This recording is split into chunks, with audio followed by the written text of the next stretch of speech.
بسم اللہ الرحمن الرحیم، السلام علیکم ورحمۃ اللہ وبرکاتہ۔ معزز ناظرین، ڈاکٹر محمد اشرف اعظم جلالی صاحب کی پریس ریلیزز اور ان کی پریس میڈیا پر جو کوریج ہے اس کے متعلق نیوز اپڈیٹ لے کر آپ کی خدمت میں حاضر ہیں۔ تحریک لبیک کی رسول اللہ کے زیر اہتمام عظمت قرآن کانفرنس 20 مارچ کو ہوگی۔ یہ رپورٹ کر رہا ہے روزنامہ اوصاف۔ ڈاکٹر محمد اشرف اعظم جلالی صاحب کے زیر صدارت اجلاس میں تشہیری مہم کا جائزہ، مختلف کمیٹیاں تشکیل، کانفرنس ملک میں قرآنی تعلیم کی حوصلہ افزائی کے لیے بھرپور کردار ادا کرے گی، اجلاس سے خطاب۔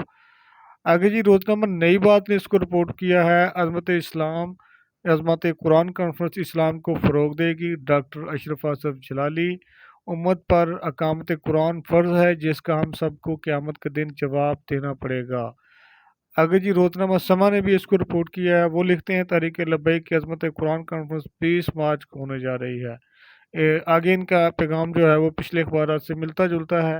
روزنامہ مشرق رپورٹ کرتے ہوئے لکھتا ہے، عظمت قرآن کانفرنس 20 مارچ کو ہوگی۔ ڈاکٹر اشرف اعظم جلالی: کانفرنس ملک میں قرآنی تعلیم کی حوصلہ افزائی کے لیے بھرپور کردار ادا کرے گی۔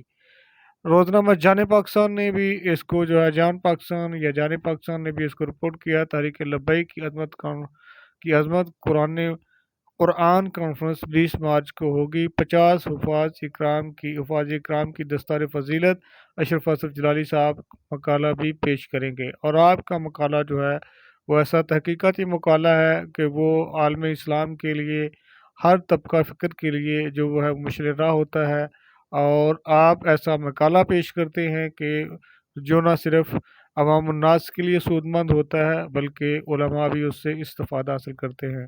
یہ تھی جی آج کی نیوز اپڈیٹ۔ مزید اپڈیٹس کے لیے دیکھتے رہیے اسلامک انفو پی کے۔ السلام علیکم ورحمۃ اللہ وبرکاتہ۔